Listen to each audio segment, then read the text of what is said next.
আজকের এই স্টোরিটা শুরু করার আগে আমি একটা কথাই বলবো, এমন বেস্ট ফ্রেন্ড যেন কারো জীবনে না আসে। আজকের এই স্টোরিটা লিখে পাঠিয়েছে সুবর্ণা আপু বরিশাল থেকে। বেশি কথা না বাড়িয়ে সুবর্ণা আপুর জীবন গল্পে চলে যাচ্ছি। আমার নাম সুবর্ণা। আমার বিয়েটা পারিবারিক ভাবেই হয়েছিল। বিয়েটা পারিবারিক ভাবে হলেও তারা যখন আমাকে প্রথমবার দেখতে আসে, এরপরেই তার সাথে আমার টুকটাক হালকা পাতলা কথা হতো। বিয়ের আগে আমাদের বেশ ভালো একটা আন্ডারস্ট্যান্ডিং তৈরি হলো। এরপর ফ্যামিলিগত ভাবে আমাদের বিয়ে হয়। আমরা 3 বোন। আমার বড় 2 বোন আছে, তাদের বিয়ে হয়ে গেছে। আমি সবার ছোট। আমার বাবা ব্যবসা করেন। আমার মা কিছুটা অসুস্থ, যার কারণে তিনি বেশি একটা হাঁটা চলা করতে পারে না। তো যাই হোক, যার সাথে আমার বিয়ে হলো তার নামটা না বললেই না। তার নাম রাহাত। ওরা মাত্র 2 ভাই, কোনো বোন নেই। ও সবার বড়। ওর ছোট্ট একটা ভাই আছে, ক্লাস 10-এ পড়ে। আর আমার শ্বশুর শাশুড়ি আছেন। খুবই ভালো পরিবার। বিয়ের পর আমার শাশুড়ি মা 7 দিন আমাকে কোনো কাজই করতে দেয়নি। তিনি বললেন, তুমি তো এই বাড়ির বউ, তুমি তো আস্তে আস্তে এই সংসারের সবকিছুর দায়িত্ব নিবে। তুমি নতুন এই বাড়িতে এসেছো, একটু রেস্ট নাও, আস্তে আস্তে সব শিখিয়ে দিব আমি তোমাকে। অবশ্য আমি ওইরকম কাজ পারতাম না।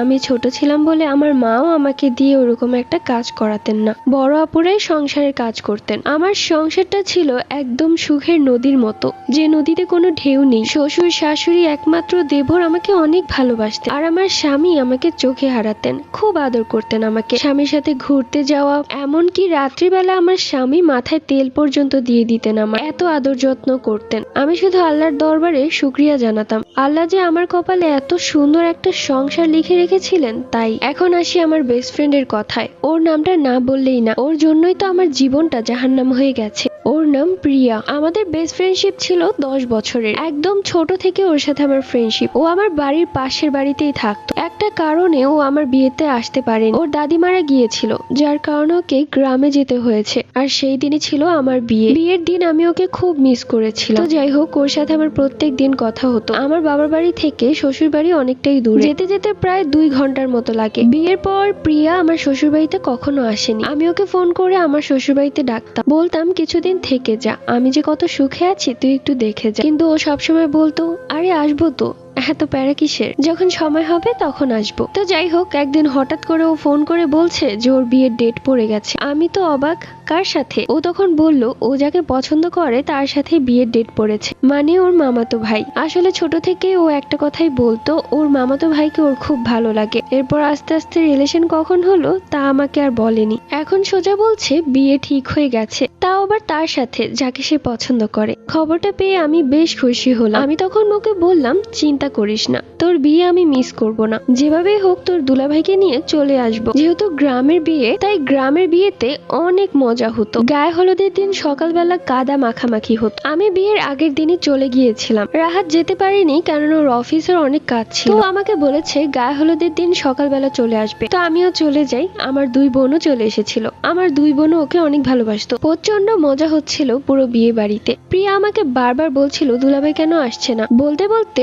রাহাত চলে আসলো। ঠিক ওই টাইমে যখন সবাই কাদা মাখামাখি করছিল, তখন প্রিয়া অনেকগুলো কাদা নিয়ে রাহাতকে পুরো গালে মাখিয়ে দেয়। আমি তো হেসেই যাচ্ছি, কি মজা করছে ওরা। আর এমনিতে আমিও কাদার মেখে ভূত হয়ে গেছি। রাহাত তখন প্রচন্ড বিরক্ত হলো এবং ও সবার সামনে প্রিয়াকে এক ধমক দিয়ে বলল, কি একটা অবস্থা, কি গাইয়া গ্রামে এসেছি রে বাবা, আমার পুরো শার্টটা নষ্ট হয়ে গেছে। প্রিয়া তখন মাথা নিচু করে ফেলে। ও হয়তো অনেক লজ্জা পেয়েছে। আসলে প্রথম ব্যবহারটা এরকম হবে ভাবতে পারেনি। আমি তখন রাহাতের মাথা ঠান্ডা করানোর জন্য ওকে বোঝাতে লাগলাম। রাহাত আমার উপরও প্রচন্ড ক্ষেপে গেছে। ও তখন বলে, আমি আর থাকবো না এখানে, তুমিই থাকো তোমার বান্ধবীর বিয়েতে। এইরকম মজা কেউ করে নাকি? দেখো তো কাদা মেখে কি করেছে আমাকে। আর সুবর্ণা, তোমার এই অবস্থা কেন? তুমিও তো কাদা মেখে ভূত হয়ে গেছো। আমি তখন বললাম, আরে গ্রামে তো সবাই এরকম কাদা মাখামাখি করে, এটা তো বিয়েতে করে। প্রিয়া তখন 1 বালতি পানি নিয়ে আসে। রাহাতের ধমক খেয়েও মগ দিয়ে পানি উঠিয়ে রাহাতের মুখ ধুয়ে দিতে লাগলো। আমি তখন ওর হাত থেকে মগ নিতে চাইলাম আর বললাম, বাদ দে, তুই মজা কর, আমি ধুয়ে দিচ্ছি। রাহাত তখন বলল, না না থাক, যে আমাকে কাদা মাখিয়েছে সেই আমার মুখ ধুয়ে দিবে। তো এই সুযোগে আমাকে আবার আরেকজন এসে টান দিয়ে নিয়ে গেল কাদা মাখামাখি খেলার জন্য। আমি ওইদিকে আনন্দে উল্লাসে মেতে উঠেছিলাম। অপরদিকে প্রিয়া তার হাত দিয়ে রাহাতের গাল স্পর্শ করে ধুয়ে দিচ্ছে আর নরম গলায় বলছে, দুলা ভাই আপনি কি কষ্ট পেয়েছেন? মাফ চাচ্ছি, আর কখনো আপনার সাথে এমনটা করব না। আপনার এই ফর্সা গালে কাদাগুলো সাদা হয়ে আছে, দেখেন না, এত পানি দিয়ে ধোয়ার পরেও উঠছে না। এরই মধ্যে আমি আবার চলে আসি সেখানে। সাথে সাথে প্রিয়া দূরে গিয়ে দাঁড়ায়। আমি অত একটা খেয়াল করলাম না। আমি তখন হাসতে হাসতে বললাম, কি হলো তোমাদের হয়েছে? ওইদিকে সবাই মজা করছে। এরপর রাহাত ফ্রেশ হয়ে ঘরে আসলো। গায়ে হলুদ রাতে। দুপুরে খাবার খাওয়ার সময় প্রিয়া আগবাড়তি সবকিছু বেড়ে বেড়ে দিচ্ছিল রাহাতকে। তো যাই হোক দেখতে দেখতে সন্ধ্যা হয়ে গেল। আমি প্রিয়া আরো কয়েকজন মিলে চলে গেলাম পার্লারে। ওইদিকে পুরো বাড়িতে স্টেজ সাজানো হয়ে গেছে। আমি প্রিয়া আরো কয়েকজন সাজুগুজু করে চলে আসলাম। আমি একটা জিনিস খেয়াল করলাম, রাহাত ওর দিকেই তাকিয়ে আছে। কেন যেন আমার দিকে একবারও তাকালো না, অথচ আমি কত সুন্দর করেই না সেজেছি আজকে। প্রিয়াও তখন রাহাতের দিকে তাকিয়ে মুচকি হাসছে। আমি তখন রাহাতের কাছে যাই আর বলি, কি হয়েছে তোমার? তুমি তো আমার দিকে একটা বারও তাকাচ্ছ না। আমাকে কি অনেক বাজে দেখাচ্ছে? রাহাত তখন আমার কপালে একটা চুমু দিয়ে বলল, না না, তোমাকে বাজে দেখাবে কেন? তোমাকে তো প্রিয়ার চাইতেও অনেক বেশি সুন্দর লাগছে। এই কথাতেই আমি খুশি হয়ে গেলাম। তো রাতে সাউন্ড বক্সে গান বাজানো হলো, সবাই নাচছিল। আমি স্টেজে উঠে প্রিয়াকে হাত ধরে নিচে নামালাম। প্রিয়াও নাচছে, সাথে রাহাতও। আমি আর রাহাত একসাথে নাচছিলাম, কিন্তু প্রিয়াকে দেখে রাহাত প্রিয়ার সাথে গিয়ে নাচতে লাগলো। আমার কাছে বিষয়টা কেমন যেন লাগছে। কিছু বলতেও পারছি না, আবার সইতেও পারছি না। এইগুলো কি আমার অতিরিক্ত ভালোবাসার কারণে জেলেসি ফিল হচ্ছে নাকি? তো যাই হোক, প্রিয়ার ফোন আমার কাছেই ছিল। ও তখন ডান্স করছে। তখনই প্রিয়ার ফোনটা বেজে উঠে। প্রিয়ার স্বামী কল করেছে। আমি প্রিয়াকে ডাকতেও পারছিলাম না। তখন আমি কলটা রিসিভ করি। জামান ভাইয়া তখন প্রিয়া কোথায় বলল। এত বেশি সাউন্ড ছিল যে আমি কথাই বলতে পারছিলাম না, যার কারণে আমি একটু আড়ালে চলে যাই। আর ওইদিকে প্রিয়া আর রাহাত উশৃঙ্খল ভাবে নাচানাচি করছে। অনেকেই তা ভিডিও ধারণ করেছে। আমি দূরে এসে জামান ভাইয়াকে বললাম, আসলে প্রিয়া নাচছে, তাই ওকে ফোনটা দিতে পারছি না। জামান ভাইয়া তখন খুব রেগে যায়, কেননা জামান ভাইয়ার পরিবার ছিল একটু পর্দাশীল, এসব নাচ গানা কম পছন্দ করে। যখন আমার মুখে শুনলো যে প্রিয়া ডান্স করছে, তখন জামান ভাইয়া ফোন কেটে দিল। বিষয়টা ভাবলাম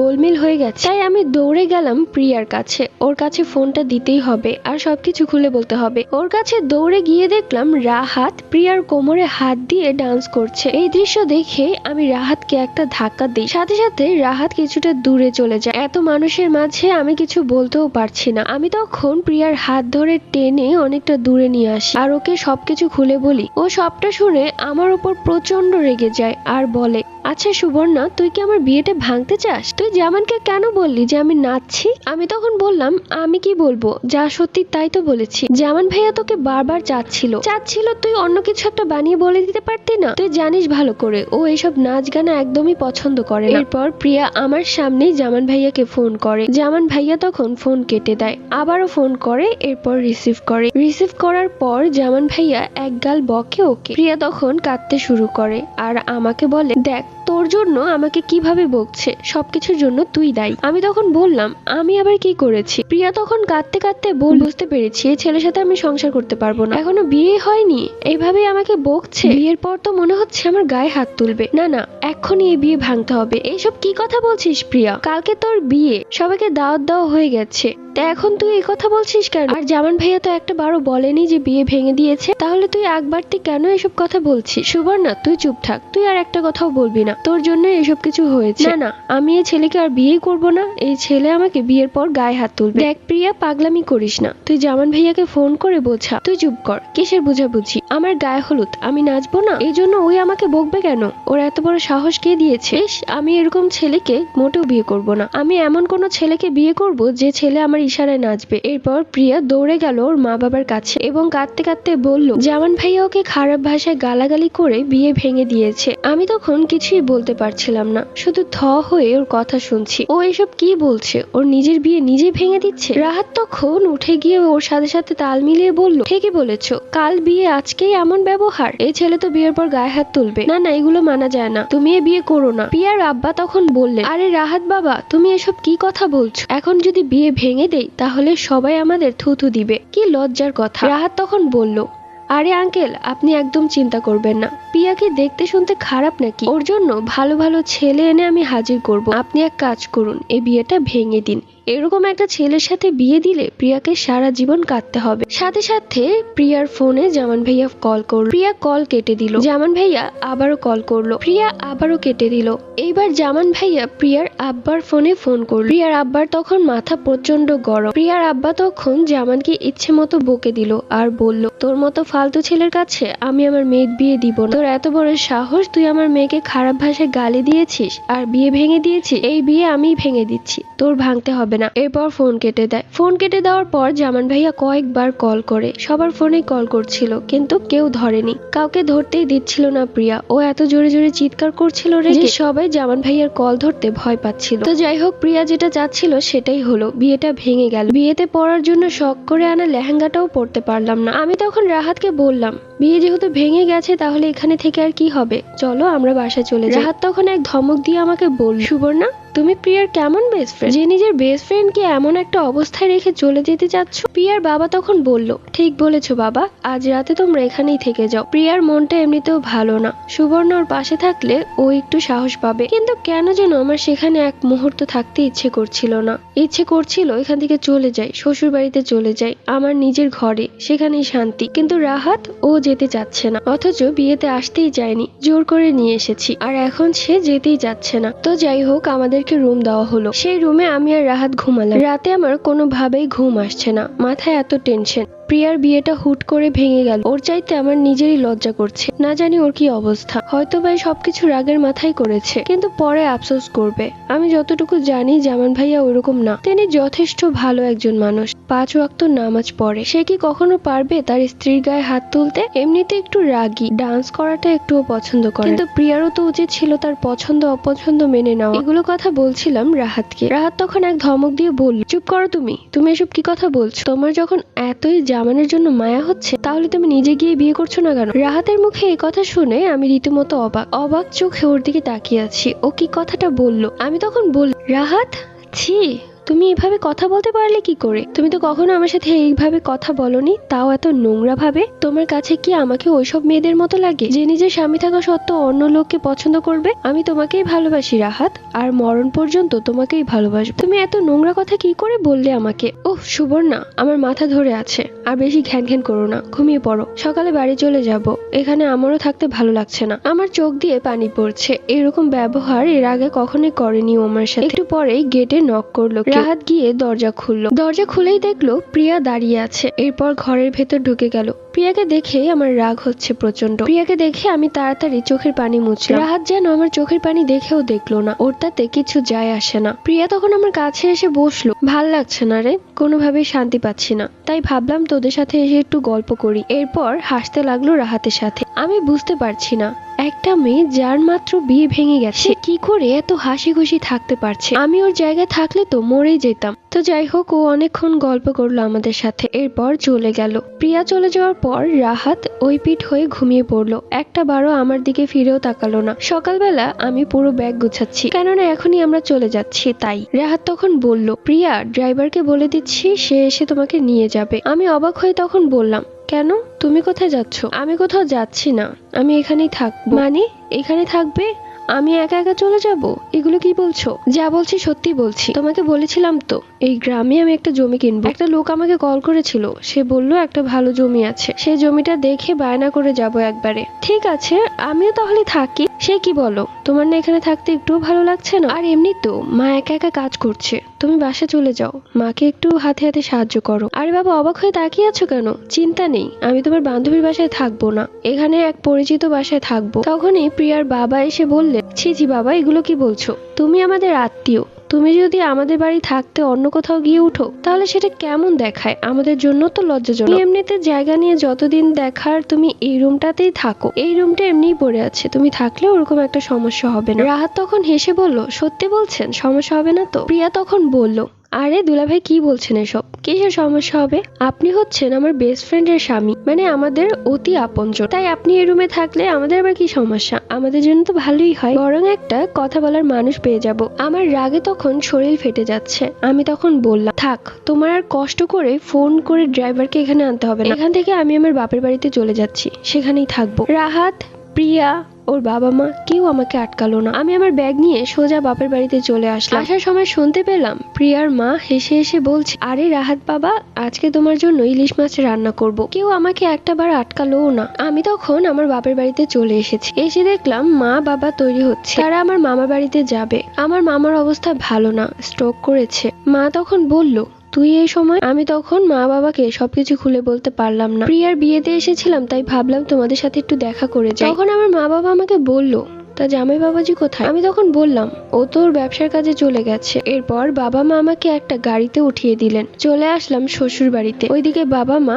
মামা বাড়িতে চলে গেছে। শাশুড়ি মা গেট খুলেই দেখলেন আমি দাঁড়িয়ে আছি ব্যাগ হাতে। তখন তিনি বললেন, রাহাত কোথায়? আমি আর কিছুই বলতে পারলাম না, সোজা হাউমাউ করে কাঁদতে শুরু করলাম শাশুড়ি মাকে জড়িয়ে ধরে। এরপর শাশুড়ি মা আমাকে বোঝালো এবং বলল, কি হয়েছে সবকিছু খুলে বলো আমাকে। রাহাত কোথায়? আমি তখন বললাম, রাহাত ওই বাড়িতেই আছে। এরপর আমি আমার শাশুড়ি মাকে সবকিছু খুলে বলি। সব শুনে আমার শাশুড়ি মা প্রচন্ড রেগে যায় তার ছেলের ওপর। সাথে সাথে রাহাতকে কল করে। রাহাত ফোন ধরে বলল, আরে কি হয়েছে, ফোন দিচ্ছ কেন বারবার? আমি একটা কাজে এসেছি। আমার শাশুড়ি মা প্রচন্ড রেগে গিয়ে বলল, তোর কিসের কাজ আমি বুঝি না, তুই এক্ষুনি বাড়িতে চলে আয়। রাহাত বলল, এখন আমি আসতে পারবো না, আমার আসতে কমপক্ষে 4 দিন লাগবে। এরপর ফোন কেটে দিল। শাশুড়ি মা কয়েকবার ফোন করলো কিন্তু ধরলো না। সারাদিন মনটা খারাপ ছিল আমার, খাওয়া দাওয়া সব বন্ধ করে দিয়েছি। রাহাতকে আমি আর ফোন দিচ্ছি না, কেননা ওকে ফোন দিলেও ফোন ধরবে না, ও আর আমার নেই, একদম চেঞ্জ হয়ে গেছে। একটা মানুষ কি করে এতটা পরিবর্তন হয়ে গেল আমি জানি না, অথচ কিছুদিন আগেও সেই মানুষটা আমাকে কত যত্নে ভালোবেসেছিল। রাতের বেলা আমার শ্বশুর আব্বা আসলেন। আমার শাশুড়ি মা তখন শ্বশুর আব্বাকে সবকিছু ভুলে বললেন। শ্বশুর আব্বাও তখন প্রচন্ড রেগে গেলেন আর বললেন, রাহাতকে আর এক মুহূর্ত ওই বাড়িতে থাকতে দেওয়া যাবে না। মনে হচ্ছে সুবর্ণার বান্ধবীর চরিত্র ভালো না, আমার ছেলেটাকে বশ করে ফেলবে। আমি কালই যাব ওদের বাড়িতে, আমার ছেলেটাকে নিয়ে আসবো সাথে করে। আমি একটু আশ্বাস পেলাম, যাক শ্বশুর শাশুড়ি অন্তত আমার পক্ষে আছে। পরদিন সকালবেলা আমার শ্বশুর জরুরি কাজে তার দোকানে চলে যায়। আমি তখন শাশুড়ি মাকে বারবার বলছিলাম, শ্বশুর আব্বা কি সেখানে গিয়েছে? তোমার আব্বার দরকারি একটা কাজ পড়ে গেছে, তাই সে দোকানে চলে গেছে। আমি তখন আবারও হতাশ হয়ে পড়লাম। দেখতে দেখতে কেটে গেল ঠিক 4 দিন। এরই মধ্যে শ্বশুর আব্বা সেখানে যেতে না পারলেও রাহাতকে কয়েকবার ফোন করেছে। রাহাত ওই টুকটাক কথা বলেই ফোন কেটে দিয়েছে আর রিসিভ করেনি। 4 দিনের দিন আমি রান্না করছিলাম, হঠাৎ করেই কলিং বেল বেজে উঠলো। আমি গিয়ে দরজা খুলতেই আমার পায়ের নিচ থেকে মাটি সরে গেল। রাহাত শেরওয়ানি এবং প্রিয়া লাল বেনারসিতে দাঁড়িয়ে আছে, তাদের গলায় ফুলের মালা। আমি তখন মাটিতে অজ্ঞান হয়ে পড়ে গেলাম। যখন চোখ খুলে তাকালাম তখন দেখলাম আমার শ্বশুর আব্বা শাশুড়ি মা আমার পাশে বসে আছে। আমি তখন কিছুটা পাগলের মতো করতে লাগলাম আর বললাম, রাহাত কোথায়? দৌড়ে গেলাম আমার বেডরুমে, গিয়ে দেখি দরজা লাগিয়ে তারা দুজন ভেতরে বসে আছে। আমার কিছুই মাথায় আসছে না, এ কি হচ্ছে আমার সাথে? এমনটা তো হওয়ার কথা ছিল না। রাহাত প্রিয়াকে বিয়ে করেছে, এ আমি ভাবতে পারছি না। বেস্ট ফ্রেন্ড এবং নিজের স্বামীর থেকে এত বড় ধোকা খাবো কখনো ভাবতে পারিনি। আমি ইচ্ছে মতো দরজায় লাথি মারি আর অনেক জোরে জোরে বাড়ি দিই। সাথে সাথে রাহাত এসে দরজা খুলে আমাকে চিৎকার করে বলল, কি হয়েছে, এভাবে দরজা বাড়ি দিচ্ছিস কেন? এই দরজাটা কি তোর বাবা কিনে দিয়েছিল? পেছনে দাঁড়িয়ে আছে প্রিয়া একটা মুচকি শয়তানি হাসি দিয়ে। আমি তখন তুই তুকারি করে বললাম, তোর সাহস কত বড়, তুই প্রিয়াকে এই বাড়িতে নিয়ে এসেছিস কেন? নিয়ে এসেছি, ভালো করেছি, ও আমার বউ, ওকে আমি কাগজে কলমে লিখে বিয়ে করেছি, কবুল বলেছি, ও আমার বিবাহিত স্ত্রী। তোর যেমন এই বাড়িতে অধিকার আছে, ওরও তেমন অধিকার আছে। আমি তখন চোখের পানি ফেলে প্রিয়ার দিকে তাকিয়ে বললাম, হারামজাদি, তুই কি করে পারলি এটা আমার সাথে করতে? তুই তো আমার বেস্ট ফ্রেন্ড, আমার বেস্ট ফ্রেন্ড হয়ে আমার এত বড় ক্ষতি করতে পারলি তুই? এবার প্রিয়া বলতে শুরু করলো, দেখ সুবর্ণা, মনের উপর কি কারো জোর আছে? আসলে বিয়ের পরেই রাকিবের আইডি পেয়েছিলাম আমি, এরপর ওকে ফ্রেন্ড রিকোয়েস্ট পাঠিয়েছিলাম। এরপরে আমাদের হালকা পাতলা টুকটাক কথা হতো, আমাদের মাঝে একটা সম্পর্ক হয়ে গিয়েছিল। কিন্তু এরই মাঝে জামান আমার বাড়িতে প্রস্তাব দেয় আর আমার বাবাও রাজি হয়ে গিয়েছিল। বাবা মাকে বলতেও পারছিলাম না যে জামানকে আমি আর ভালোবাসি না, আমি ভালোবাসি রাহাতকে। তুই কি ভাবছিস সুবর্ণা, রাহাতের সাথে সেই দিন আমার প্রথম দেখা হয়েছিল? না, এর আগেও ও আমাদের গ্রামে এসেছিল 3 বার, ওর সাথে আমার 3 বার দেখা হয়েছিল, কিন্তু সেটা গোপনে, তোকে জানাইনি। দেখ, রাহাতকে আমি প্রচন্ড ভালোবাসি, ওকে আমি ছাড়তে পারবো না, যার কারণে জামানের সাথে আমি বিয়ে ভেঙেছি আর এখন আমি রাহাতকে বিয়ে করেছি। আমার বাবা মাও সম্মতি জানিয়েছে, তাই তোর উচিত আমাকে মেনে নেওয়া। শুধু শুধু ঝামেলা বাড়িয়ে আমাদের সংসারে অশান্তি করিস না। প্রিয়ার কথাবার্তা শুনে মনে হচ্ছিল আমার মাথায় যেন আকাশ ভেঙে পড়লো। তাহলে গোপনে গোপনে ওরা সবকিছু করেছে? আমি তখন কাঁদতে কাঁদতে বললাম, আমার সাথে কেন করলে এরকমটা? আমাকে এই খেলার পুতুল বানালে কেন? তোমাদের ভেতরে যখন প্রেম ছিল আমাকে আগেই বলে দিতে, আমি সরে যেতাম। কিন্তু এখন আমার সুখের সংসারটাকে আমি নিজের হাতে ধ্বংস হতে দেখতে পারবো না। আমার শাশুড়ি মা দৌড়ে এসে প্রিয়ার চুলের মুঠি ধরলো এবং ওকে টেনে হিঁচড়ে ঘর থেকে বের করে দিতে চাইলো। তখনই রাহাত ওর মায়ের হাত ধরলো এবং চুলের মুঠি ছাড়িয়ে দিয়ে বলল, খবরদার, প্রিয়া আমার স্ত্রী, ওর গায়ে যদি হাত উঠে তাহলে আমি বাবা মা কাউকে দেখবো না, আমার হাতও উঠে যাবে। ছেলের মুখে এই কথা শুনে আমার শাশুড়ি মা তখন প্রচন্ড আঘাত পায়। তিনি এতটাই আঘাত পেয়েছিলেন যে দাঁড়ানো অবস্থায় মাটিতে বসে পড়লেন। আমি তখন আমার শাশুড়ি মাকে তুলে ধরলাম, তাকে নিয়ে ড্রয়িং রুমে চলে আসলাম। আমি তখন শাশুড়ি মায়ের পায়ে পড়ে কাঁদছি আর বলছি, জানেন আম্মা, আমি ছোট থেকেই অভাগী, আমার কপালে কখনোই সুখ জোটেনি। বাবা মাও বড় আপুদেরকে বেশি ভালোবাসতেন। আমার খুব ইচ্ছে ছিল আমার স্বামী আমাকে প্রচন্ড ভালোবাসবে, যে বাড়িতে বিয়ে করে আসবো সেই বাড়ির সবার ভালোবাসা পাবো। আমি আপনার আর বাবার ভালোবাসা পেয়েছি, আমার স্বামীর ভালোবাসাও পেয়েছিলাম, কিন্তু রাহাত কি করে এতটা বদলে গেল? কি করে ও পারলো আমার বেস্ট ফ্রেন্ডকে বিয়ে করতে? মা, আমার যে খুব কষ্ট হচ্ছে, আমি আর মানতে পারছি না। যদিও ও অন্য কোনো মেয়েকে বিয়ে করতো তাও মানতাম, কিন্তু ও আমার বেস্ট ফ্রেন্ডকে বিয়ে করেছে। জীবনে এই দুজন মানুষ থেকে এত বড় ধোকা পাবো বুঝতেও পারিনি। আমার খুব কষ্ট হচ্ছে মা। এরপর আমি কাঁদতে কাঁদতে মাকে জড়িয়ে ধরলাম। আমার শ্বশুর আব্বা তখন আমার বাবা মাকে কল করলেন এবং বললেন তাড়াতাড়ি আসেন এখানে। আমার বাবা মা রওনা দিলেন। আমার বড় আপু দুলাভাইদেরকেও বলা হলো, সবাই চলে আসলেন। আমার বড় আপু খুব রেগে গেলেন রাহাতের উপর। তোমার এত বড় সাহস, তুমি আমার বোনের সাথে এত বড় প্রতারণা করলে? প্রিয়াকে দুইটা থাপ্পড় মারে আমার বড় আপু আর বলে, তুই হচ্ছিস একটা কালসাপ, তোকে কত আদর করেছি আর আজ সেই প্রতিদান দিচ্ছি? তুই আমার ছোট বোনের সংসারে এসে ওর সংসারটা নষ্ট করতে চাচ্ছিস? ভালো চাইলে এক্ষুনি এই সংসার থেকে বেরিয়ে যা, নয়তো তোকে আমি পুলিশে দিব। রাহাত তখন বলে, খবরদার আমার বউকে কখনো হুমকি দিবেন না। পুলিশে দিবেন মানে কি? পুলিশে দিবেন কেন? আমরা কি পাপ করেছি? আমরা বিয়ে করেছি, সব প্রমাণ আছে। আমার বড় আপু রাহাতের কথায় এত বেয়াদবি দেখে কিছুটা সরে আসে আর তার স্বামীকে বলে, চলো এখান থেকে সরে যাই, ওর বিষয়টা ও নিজে সমাধান করুক। শুধু শুধু এই বেয়াদবদের সাথে কথা বলে নিজের মান সম্মান খোয়াতে চাই না। আমার বাবা মা তখন ইচ্ছে মতো রাহাতকে বকলেন, কিন্তু কোনো সমাধান করে দিলেন না। দিন শেষে সবাই সবার মতো চলে গেল, কিন্তু আমার পাশে থেকে গেলেন আমার শাশুড়ি। আমার শাশুড়ি মা আমাকে বললেন, চিন্তা করিস না, তুই এবাড়ির বড় বউ আর একটা মাত্র বউ। ওই কালনাগিনীকে কখনোই আমি বউ হিসেবে মানবো না। তুই এই বাড়িতে রাজ করবি। আমি তখন কাঁদতে কাঁদতে বললাম, যেখানে আমার স্বামীই নেই সেখানে আর কিসের সংসার, কিসের রাজত্ব? এমন সংসার, এমন রাজত্ব আমি চাই না। কিন্তু আমি আর কি করতাম? বাবা মাও যে আর তাদের বাড়িতে উঠাবেন না, তাদের কথাবার্তায় বোঝা গেছে। বাবা মায়ের কথা ছিল বিয়ে দিয়ে দিয়েছি, সব ঝামেলা শেষ, এরপর তুমি সামলাও। আমি আমার স্বামীকে ধরে রাখতে পারিনি, তাই এটা আমার দোষ। কিন্তু আমি কি জানতাম যে আমার অগোচরে কি করেছে? কেউ কি জোর করে তার স্বামীকে আটকে রাখতে পারে যদি তার স্বামী ইচ্ছে করে অন্য পথে চলে যায়? সকালবেলা প্রিয়া আমার কাছে এসে বলল,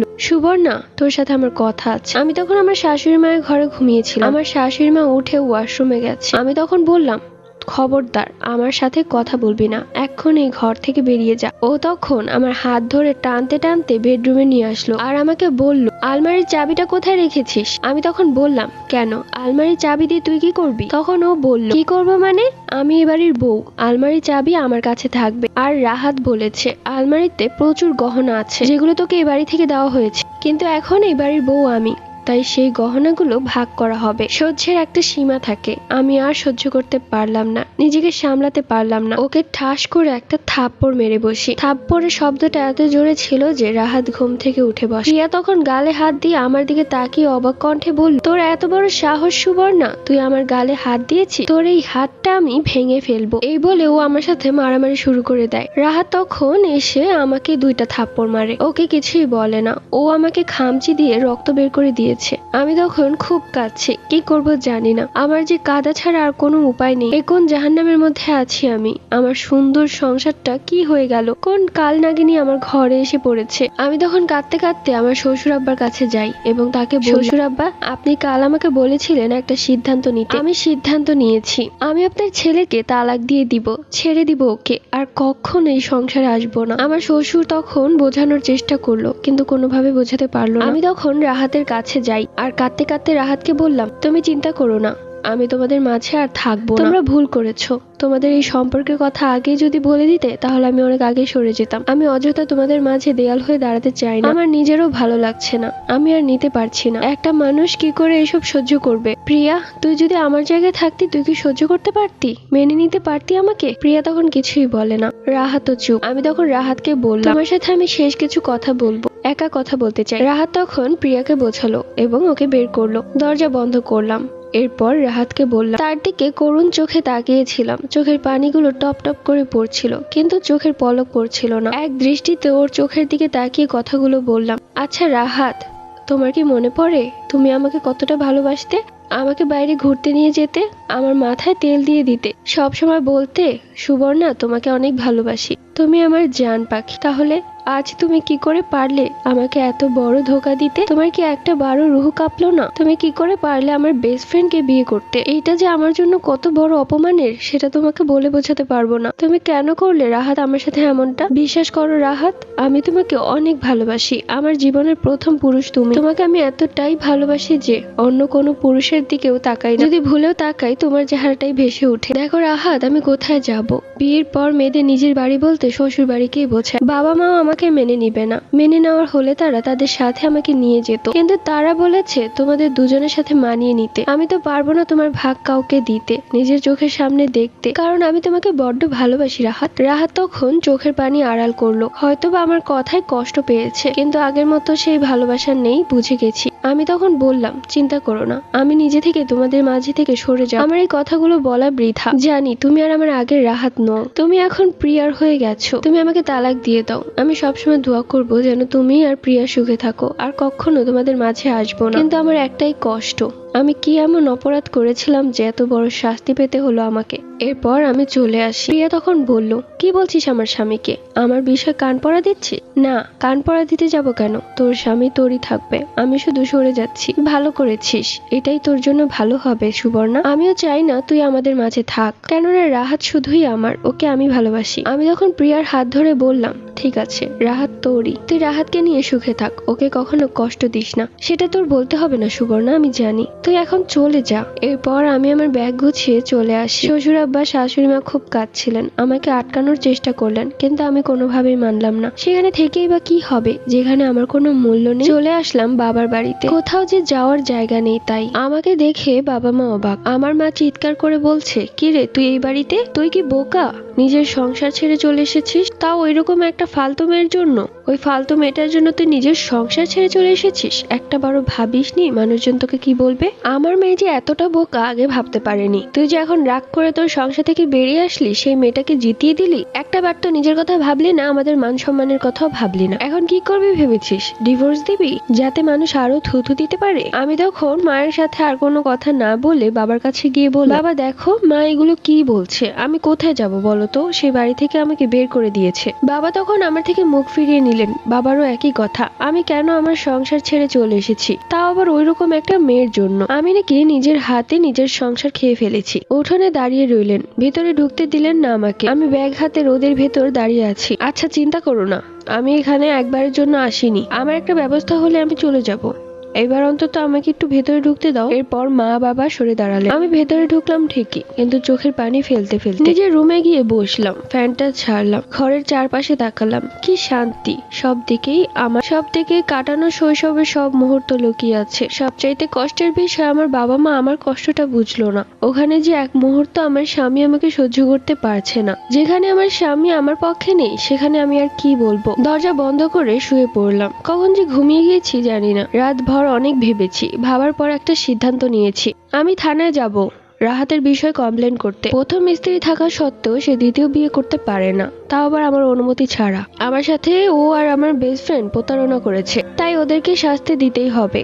আমার জীবন জাহান্নামে চলে যাক, সেটা দেখার দরকার নেই, কিন্তু ওদেরকে সুখে থাকতে দিব না। পরের দিন সকালবেলা আমি বোরকা পরে বের হয়ে গেলাম। আমাদের এখানকার থানায় চলে গেলাম। সেখানে গিয়ে আমার পরিচয় হলো একটা পুলিশ অফিসারের সাথে। তার নাম আসগর আলী, সবাই তাকে আসগর বলে। আমি তখন তাকে বললাম আমি একটা মামলা করতে চাই। সে তখন তার কক্ষে নিয়ে গেল আমাকে। এরপর সে বলল, ঠিক আছে আপনি বলা শুরু করুন। আমি আমার নেকআপ তুললাম। এরপর শুরু থেকে শেষ অবধি আমি সবকিছু বললাম তাকে। সবটা শুনে সে বলল, আপনি চাইলেই মামলা করতে পারবেন। আমি তখন আর থেমে থাকলাম না। আমার উদ্দেশ্য ওদের জীবন নষ্ট করা। রাহাতের নামে মামলা করলাম। এরপর বাড়ি চলে আসি। বাড়িতে আসার পর আমার মা আমাকে চিৎকার করে বলছে, তুই কি পাগল হয়ে গেছিস? এগুলো কি করছিস? আমি আবার কি করেছি? এভাবে চিৎকার করছো কেন? তুই জামাইয়ের নামে মামলা করেছিস? হ্যাঁ করেছি, ভালো করেছি। আবার কিভাবে বড় মুখ করে বলছিস? তোর লজ্জা করছে না নিজের স্বামীর উপর মামলা করতে? কিসের লজ্জা মা? সে তার প্রথম বউ থাকতে আরেকটা বিয়ে করার সময় লজ্জা পায়নি, তাহলে আমি মামলা করতেও লজ্জা পাচ্ছি না। আমার মা তখন বাবাকে বলল, এই মেয়ে পাগল হয়ে গেছে, ওকে বোঝাও, এসব করতে নিষেধ করো, ওর সংসারটা যাও ঠিক হতো তাও আরো বিগড়ে যাচ্ছে। আমি তখন হাসতে হাসতে বললাম, আমার সংসার আর সংসার নেই, তাই বিগড়ানোরও ভয় নেই। আমি এখন যা করছি তাই উচিত, আর এটা আমার সেদিনই করা উচিত ছিল যেই দিন ও বিয়ে করেছিল। এরই মধ্যে মায়ের ফোনে রাহাতের ফোন। মা তখন কল ধরতেই রাহাত বলল আমার কাছে কলটা দিতে। আমি তখন কলটা কানে নিয়ে বললাম, কি হয়েছে? আমার মাকে কি হুমকি দিচ্ছিস নাকি? রাহাত তখন করুণ স্বরে বলল, সুবর্ণা তুমি এসব কি করছো জান? তুমি এমন একটা কাজ কি করে করতে পারলে? একটা বার আমার কথা ভাবলে না? আমার যদি জেল হয়ে যায় আমার কি হবে? সারা জীবন জেলে পচে মরতে হবে। আমি তখন হাসলাম, এইসব কথা তোর আগেই ভাবা উচিত ছিল। তুমি তো বলেছিলে তুমি আমাদের জীবন থেকে সরে যাবে, কিন্তু বলনি তো যে মামলা করবে। সরেই তো এসেছিলাম, কিন্তু সারাক্ষণ ভাবলাম তোদের মাঝ থেকে সরে এসে আমি নিজের উপর অত্যাচার করছি। আমি বোকা, নিজেকে শাস্তি দিয়েছি। আমি কষ্টের সাগরে ভাসবো আর তোরা সুখের সাগরে ভাসবি, এত সোজা না। আমি বোকা ছিলাম প্রথমে, আর আমার সেই বোকামির সুযোগ নিয়েছিস তোরা, কিন্তু এখন আর আমি বোকা নই। এখন থেকে বাঁচবো শুধু নিজের জন্য। তুই শুধু ওয়েট কর, তোকে যে কোনো সময় পুলিশ এসে ধরে নিয়ে যাবে। এরপর আমি ফোনটা কেটে দেই। সাথে সাথে আবারও কল করে। আমার মা কল রিসিভ করে। ওই ডাইনিটা কল করেছে। আমার মা তখন ফোনটা আমার কানে ধরিয়ে দিল। ওই ডাইনিটা বলছে, সুবর্ণা দোস্ত তুই এরকম করিস না, আমি জানি সব রাগ তোর আমার উপর, কিন্তু তুই রাহাতকে কেন শাস্তি দিচ্ছি? আর আমরা তো কোনো অপরাধ করিনি, আমরা বিয়ে করেছি। এবার আমি হাসলাম। বিয়ে করেছিস কি করিসনি সেটা আমার দেখার দরকার নেই। তুই আমার সাথে সবচাইতে বড় প্রতারণা করেছিস। তুই আমার বেস্ট ফ্রেন্ড ছিলি, তোকে আমি নিজের বোনের মতো ভাবতাম। মনে আছে তোর সেই ছোটবেলার কথা? তোর জন্য একবার আম পাড়তে গিয়ে আমি গাছ থেকে পড়ে গিয়েছিলাম। সেই ছোট থেকে তোর সাথে আমার ফ্রেন্ডশিপ। তোর থেকে এত বড় একটা ধোঁকা আশা করিনি। তো যাই হোক, আমাকে বোকা ভেবে অনেক ধোঁকা দিয়েছিস তুই আর রাহাত। আমি বুঝতেও পারিনি যে তোদের মাঝে এত গভীর সম্পর্ক আছে। তাই ভাবিস না যে আমি বোকা বলে তোরা আমাকে যা ইচ্ছা তাই করবি। এবার আর সেই সুযোগ পাচ্ছিস না। এবার আইন আমার পক্ষে, তোরা কিছুই করতে পারবি না। তুই শুধু ওয়েট কর, তোর নামেও একটা মামলা দিব। প্রিয়া তখন কাঁদতে কাঁদতে বলল, সুবর্ণা রে তোর পায়ে ধরছি, দয়া করে এরকমটা করিস না। আমি কথা দিচ্ছি আমি আজকেই রাহাতকে তালাক দিয়ে দিব, আর কখনো আমি রাহাতের সাথে কোনো যোগাযোগ রাখবো না। দয়া করে তুই মামলাটা উঠিয়ে নে। প্রিয়া তুই কি ভেবেছিস আমি এতটাই নিচু? আমার সাথে এত বড় প্রতারণা করবি আর আমি সবকিছু ভুলে যাব? সবকিছু ভুলে গিয়ে আবার নতুন করে সংসার করার চিন্তা করব, তাও আবার ওই ছেলেটার সাথে, যে ছেলেটা আমার সাথে এত বড় প্রতারণা করেছে। আচ্ছা তুই বল, এটা গ্যারান্টি কি সে দ্বিতীয়বার আমার সাথে প্রতারণা করবে না? প্রিয়া তখন চুপ। আমি তখন চোখের পানি মুছে বললাম, আল্লাহ যেন তোর মতো বেস্ট ফ্রেন্ড আর রাহাতের মতো স্বামী কোনো মেয়েকে যেন না দেয়। তোরা একটা মেয়ের স্বামী হওয়ার যোগ্য না, আর একটা মেয়ের বেস্ট ফ্রেন্ড হওয়ার যোগ্য না। এই বলে আমি ফোনটা কেটে দিই। এরপর আমি ঘরে চলে যাই। কিছুক্ষণ পর আমার ফোনে সেই পুলিশের ফোন আসে। কলটা ধরতেই আজগর বলে উঠলো, কেমন আছেন? আপনার সাথে এই মামলার বিষয়ে কিছু কথা ছিল। আমি তখন বললাম, ঠিক আছে, আপনি কি আমাদের বাসায় আসবেন? তখন সে বলল, ঠিক আছে আমি আপনাদের বাসায় আসছি। এরপর সে আমাদের বাসায় এলো। তাকে দেখা মাত্রই আমার মা বাবা ঘরে চলে গেল। তাকে একটি গ্লাস পানিও সাধলো না। আমি তার জন্য পানি নিয়ে আসলাম। তাকে আমার ঘরে খাটের উপর বসালাম এবং আমি দূরে দাঁড়িয়ে তাকে পানি দিয়ে বললাম, জি বলুন কি বলবেন? তখন সে বলল, আপনার ঘরটা তো বেশ সুন্দর, বেশ গুছানো। আমি তখন হাসতে হাসতে বললাম, এই ঘরটা আগে আমার ছিল, এখন আর আমার নেই। আমার এই মামলা করা হয়ে গেলে এই বাড়ি থেকে আমার বের হয়ে যেতে হবে। কিন্তু কেন? এটা তো আপনার বাড়ি, আপনি কেন বের হবেন? এটা আমার বাড়ি হলেও আমার মা বাবা আমাকে এই বাড়িতে রাখবে না, কেননা কিছুদিনের মধ্যে আমি ডিভোর্সি হয়ে যাব। আমার মা বাবা এই মুখ নিয়ে আমাকে এই বাড়িতে রাখবে না, রাখলে তাদের মান সম্মান ক্ষুণ্ণ হবে। এগুলো কেমন ধরনের কথা? আপনার পাশে তো আপনার মা বাবার দাঁড়ানোর কথা। না, দাঁড়াবে না, কেউ আমার পাশে দাঁড়াবে না। সবাই শুধু নিজেরটাই বোঝে, স্বার্থ। শুধু আমি নিঃস্বার্থে ভালোবেসে গেছি আমার স্বামীকে, আর দিন শেষে সে আমাকে কি দিয়েছে? এত বড় প্রতারণা। আজগর বলল, চিন্তা করবেন না, আল্লাহর উপর ভরসা করুন, আল্লাহ উত্তম পরিকল্পনাকারী। রাহাত চলে গেছে তো কি হয়েছে? আপনার জন্য হয়তো অনেক ভালো কেউ বসে আছে। আমি তখন হাসলাম আর বললাম, আসলে এখন আর কোনো ছেলের প্রতি আমার আর বিশ্বাস নেই। আমার মনে হয় সব ছেলেদের ক্যারেক্টার একই রকম। আজগর কপাল কুঁচকে বলল, জি না, সব ছেলেরা এক না। মামলার বিষয়ে কিছু কথা বলে সে চলে গেল। 2 দিনের মধ্যে রাহাতকে পুলিশ ধরে নিয়ে গেল। ওর 1 বছরের জেল হয়েছে, সাথে জরিমানা। প্রিয়া চলে এসেছে ওর বাবার বাড়িতে। ওর বাবা বাড়িতে ওকে মানছে না, তাই আমার বাড়িতে এসেছে। আমার বাড়িতে এসে আমার পা ধরে বসে আছে, কাঁদছে, বলছে, দোস্ত আমাকে মাফ করে দে, আমি অনেক বড় ভুল করে ফেলেছি তোর সাথে, আমার অন্যায় হয়েছে, আমার এমনটা করা একদমই উচিত হয়নি, আমাকে এবারের মতো মাফ করে দে। দেখ রাহাতের জেল হয়েছে, ও কবে ছাড়া পাবে জানি না, আসলে ওর জন্যই আমাদের বেস্ট ফ্রেন্ডশিপ নষ্ট হয়েছে, তাই ওকে আমি লিখিত তালাক দিয়ে দিব। আর আমি আমার ভালোবাসার জামানকে একসেপ্ট করব। আমি তখন আস্তে আস্তে বললাম, জামান ভাইয়া সবকিছুই জানে, গিয়ে দেখ না তোকে একসেপ্ট করে কিনা। আর শুন, ও বাড়িতে গেলে একটা ভালো শাড়ি পরে যাস, কেননা আজ জামান ভাইয়ার গায়ে হলুদ, কালকে বিয়ে। কাকে বিয়ে করছে জানিস তো? তুই যে মেয়েটাকে নিয়ে জামান ভাইয়ার সাথে হিংসে করতে, সেই মেয়েটাকে বিয়ে করছে, মানে ওর প্রতিবেশী মেয়েটা। প্রিয়া এবার কান্না থামাতে পারছে না, হাউমাউ করে কাঁদছে আর আমাকে জড়িয়ে ধরে বলছে, আমি কত বড় ভুল করে ফেলেছি। ছোটবেলা থেকে আমি তো জামানকেই ভালোবাসতাম, তাহলে আমি কেন রাহাতের প্রতি আসক্ত হলাম? এই 2 দিনের মুহূর্তে আমার জীবনটা ধ্বংস হয়ে গেল, সাথে তোর জীবনটাও শেষ করে দিয়েছি। আমার জীবন শেষ হয়নি প্রিয়া, আমার জীবন নতুন করে শুরু হয়েছে। আমি এতটাই শক্ত হয়ে গিয়েছি যে কেউ এখন আর আমাকে দুমড়ে মুচড়ে ভেঙে ফেলতে পারবে না। তুই এক্ষুনি আমার বাড়ি থেকে বের হয়ে যা, আর কখনো তোর মুখ দেখতে চাই না। এরপর প্রিয়া জামান ভাইয়ার বাড়িতে গিয়েছিল, জামান ভাইয়ার পা ধরে মাফ চেয়েছে, কিন্তু জামান ভাইয়া ওকে বাড়ি থেকে বের করে দিয়েছে। জামান ভাইয়া ওকে খুব পছন্দ করত, কিন্তু ওর থেকে এত বড় প্রতারণা সে কখনোই আশা করেনি। যাই হোক, জামান ভাইয়া এখন ভালো আছে, সে তার স্ত্রীর সাথে সুখে দিন কাটাচ্ছে। ওইদিকে আমার জীবন একদম ছন্নছাড়া। আমি রাহাতকে তালাক দিয়ে দিয়েছি। আমার শ্বশুর শাশুড়ি আমাকে বোঝাতে এসেছিল সাথে তাদের সাথে আমাকে নিয়ে যেতে, কিন্তু আমি যাইনি। আমার মা আমাকে সারা দিন কথা শোনায়, মরতে পারিস না, আপদ আমার বাড়িতে এসে জুটেছে, ওর জন্য কোথাও মুখ দেখাতে পারি না। এমনই একদিন বিকেল বেলা আজগর আমাদের বাড়িতে এলো। আমি তখন বারান্দায় বসে হাতে মেহেদি দিচ্ছিলাম। আসলে ছোট থেকে মেহেদি দেওয়ার প্রতি আমার একটা অন্যরকম ঝোঁক রয়েছে। আজগর তখন পেছন থেকে দাঁড়িয়ে দেখছে। আমার মা তখন বলল, আরে আপনি? আমি চমকে উঠে তাকালাম। আজগরকে দেখে কিছুটা ভয় পেয়ে গেলাম। আপনি এখন? কিছু কি হয়েছে? না তো, কিছুই হয়নি, আমি এমনি আপনার সাথে কথা বলতে আসলাম। আমার কাছে বিষয়টা কেমন যেন লাগছে। আজগর কি তাহলে এই সুযোগটা কাজে নেওয়ার চেষ্টা করছে? আমি তখন তাকে সাফ মানা করে দিলাম, দেখুন আমি একজন ডিভোর্সি মেয়ে, এমনিতে আমাকে নিয়ে আমার বাবা মায়ের মান সম্মান শেষ হওয়ার কোনো কারণ, তার উপর আপনি যখন তখন চলে আসলে তা আমার মান সম্মান যাও আছে তাও চলে যাবে। সবাই ভাববে আমি আপনাকে ডেকেছি, তাই হুটহাট করে আমাদের বাড়িতে আসবেন না। আমার কথা যদি কষ্ট পেয়ে থাকেন তাহলে আমাকে মাফ করবেন। আজগর তখন মিটিমিটি হেসে বলল, আমি এমনি আসিনি, আমি এসেছি তোমার হাত চাওয়ার জন্য। হাত? এগুলো কি বলছেন আপনি? এরপর আজগর আমার সাথে আর কোনো কথা না পারিয়ে সোজা আমার বাবা মায়ের কাছে গিয়ে বলল, আমি আপনার মেয়ে সুবর্ণাকে বিয়ে করতে চাই। আমার মা বাবা তো অবাক, সাথে সবচেয়ে বেশি অবাক আমি তখন দৌড়ে গিয়ে বললাম, এইসব কি বলছেন আপনি? আমি তো কখনো আপনাকে বলিনি যে আমি আপনাকে বিয়ে করতে চাই। তখন আজগর বলল, আপনার বলা লাগবে না, আমি জানি আপনি আমাকে পছন্দ করেন। কি ভুলভাল কথা বলছেন? আপনি একজন পুলিশ হয়ে কি করে এসব কথা বলতে পারছেন? পুলিশ হয়েছি তো কি হয়েছে, আমি কি মানুষ না? আর আমি আপনাকে কথা দিচ্ছি, রাহাত থেকেও আরো অনেক বেশি ভালো রাখবো আপনাকে, অনেক ভালোবাসবো। কোনো দরকার নেই, আপনি এক্ষুনি আমাদের বাসা থেকে বের হয়ে যান। কোনো ছেলের প্রতি আমার আর কোনো বিশ্বাস নেই, সব ছেলেরাই রাহাতের মতো। রাহাতও প্রথম দিকে আমাকে এত মিষ্টি কথাই বলেছিল, শেষে আমার সাথে সবচাইতে বড় প্রতারণা করেছে। আজগর তখন বলল, একটা বার বিশ্বাস করে দেখো, কসম করে বলছি তোমার বিশ্বাস কখনো ভাঙবো না। আমার মা তখন আমার কাছে এসে বলল, তুই কি পাগল হয়ে গেছিস? আবারও মান সম্মান খাবি আমাদের? একটা বার তো খেয়েছি, এই ছেলে যেহেতু তোকে বিয়ে করতে চাচ্ছে তাই বিয়ে করে এই বাড়ি থেকে বের হয়ে যা। আমি তখন বললাম, আমাকে বাড়ি থেকে বের করার জন্য তুমি আমাকে যার তার সাথে বিয়ে দিতে পারো না।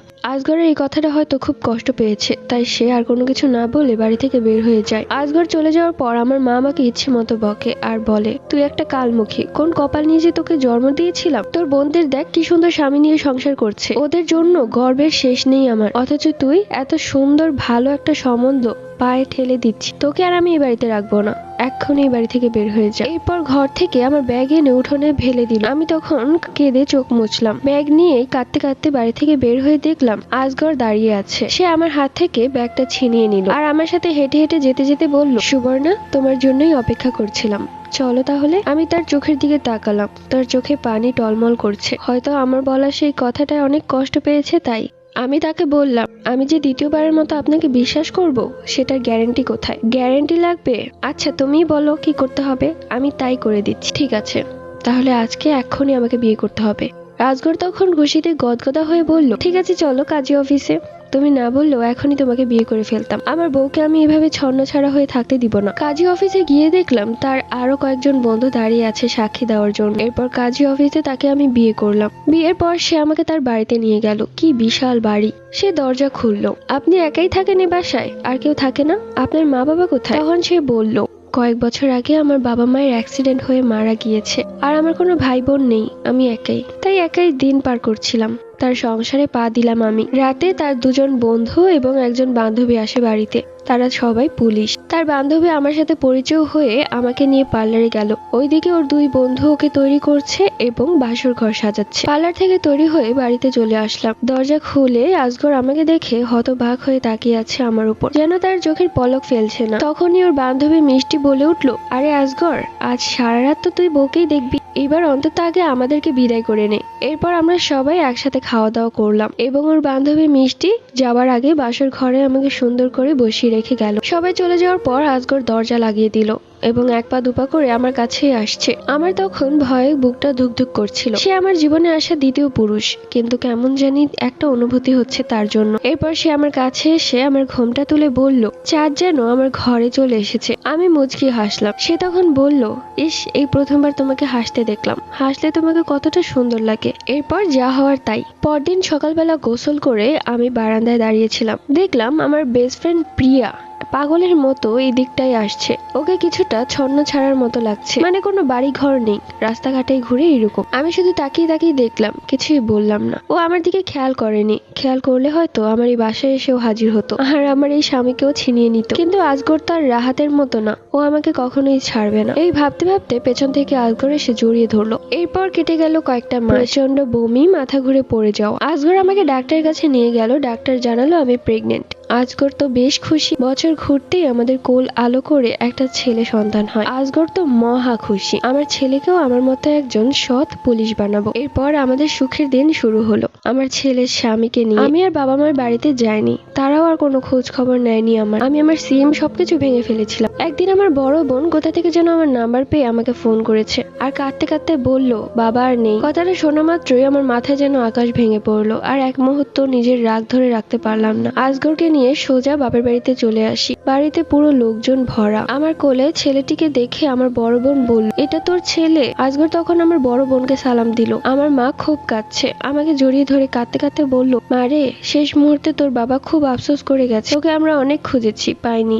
বাবার শেষ মুখটা দেখার পর বাবাকে মাটি দেওয়া হলো। এবার আমাদের তিন বোনদের মধ্যে কথাবার্তা শুরু হলো, মা এখন কার কাছে থাকবে। আমার মা ছোট থেকেই বড় আপু এবং মেঝো আপুকে সবচাইতে বেশি ভালোবেসেছে, তাই আমার মাও ভেবে রেখেছিলেন যে বাবার কিছু হলে তার বড় নয়তো মেঝো মেয়ে তাকে দেখবে। কিন্তু সবাই মুখ ফিরিয়ে নিল। মা, একটা কথা বোঝার চেষ্টা করো, আমি আমার সংসারে তোমাকে কি করে রাখবো? আমি নিজেই তো পরের মেয়ে। তাছাড়া আমার শ্বশুর শাশুড়ি কিরকম তুমি তো জানোই, তাই আমি তোমাকে রাখতে পারবো না। তুমি তোমার মেঝো মেয়ের সাথে কথা বলো। মেঝো মেয়ে একই কথাই বলল। মা এবার করুণ চোখে আমার দিকে তাকালো। আজগর তখন সবার সামনে গিয়ে বলল, আজ থেকে আম্মা আমাদের দায়িত্বে থাকবে। তাই সুবর্ণার মাকে আমি নিজের মায়ের মতো ভালোবাসতে চাই। আম্মা, আজ থেকে আপনার আর কোনো কষ্ট নেই, আপনি আমাদের সাথেই থাকবেন। আমি আজগরের দিকে তাকালাম, সেই সাথে আমার দুই বোনও তাকিয়ে আছে। ও পরের ছেলে হয়ে আমার মাকে রাখতে চাইছে। আমি তখন মায়ের সব জিনিসপত্র নিয়ে আসলাম। মা তখন দুই বোনের দিকে তাকিয়ে বললেন, সবসময় তোদের দুজনকে বেশি ভালোবেসেছিলাম, ভেবেছিলাম তোরা দুজন হয়তো আমাকে বুঝবি। আর সুবর্ণাকে সবসময় অবহেলা করেছি, ওর স্বামী ওকে ছেড়ে দিয়েছিল, তারপরও তুচ্ছ তাচ্ছিল্য করে ওকে বের করে দিয়েছিলাম বাসা থেকে। আর আজ ওই আমার পাশে এসে দাঁড়িয়েছে। দোয়া করি আজগরের মতো জামাই যেন সব মেয়েরা পায়। এরপর মা, ছেলে এবং আজগরকে নিয়ে বাসায় চলে আসে। পুরো বাসা দেখে মা তো অবাক। মাকে একটা ঘর দেওয়া হলো। আমার মা সারা দিনই আমার ছেলেকে নিয়ে ব্যস্ত থাকতো। কেটে গেল আরো 3টি বছর। আমি আবারও অন্তঃসত্ত্বা। এবার আমার ফুটফুটে একটি মেয়ে হয়েছে। আজগর ভীষণ খুশি। কয়েক বছর পর মা আমাদের ছেড়ে চলে গেলেন। বোনদের সাথে আর কোনো যোগাযোগ রাখেনি, আমার মাই রাখতে নিষেধ করেছিল। তো যাই হোক, আজগর আমার ছেলে মেয়েকে নিয়ে অনেক খুশি আছে। আমাদের এই সুখের সংসারটা যেন এইভাবে সুখেই কাটে। এবং এই পুরো স্টোরিটি লিখেছে সুবর্ণা আপু। আপু আমাকে ফুল স্টোরিটা প্রায় 8 দিনের মতো করে লিখে পাঠিয়েছে। প্রত্যেক দিন একটু একটু করে লিখে পাঠিয়েছে। আর thank you so much Suborna আপুকে এত সুন্দর একটা স্টোরি আমাদেরকে লিখে পাঠানোর জন্য। আমি যদিও তাকে মেনশন করতে চেয়েছিলাম, কিন্তু সে বলেছে যে মেনশন করতে না, কেননা আজগর ভাইয়া এই বিষয়টা জানে না, তাই সে জানলে হয়তো বা রাগ করবে। এমনিতে তার পাস্ট নিয়ে কোনো কিছুই বলতে দেয় না। সো আপুর এই স্টোরিটি তোমাদের কাছে কেমন লেগেছে অবশ্যই কমেন্টস করে জানিয়ে দিও। দেখা হচ্ছে পরবর্তী এরকম কোনো সুন্দর গল্পে। আল্লাহ হাফিজ।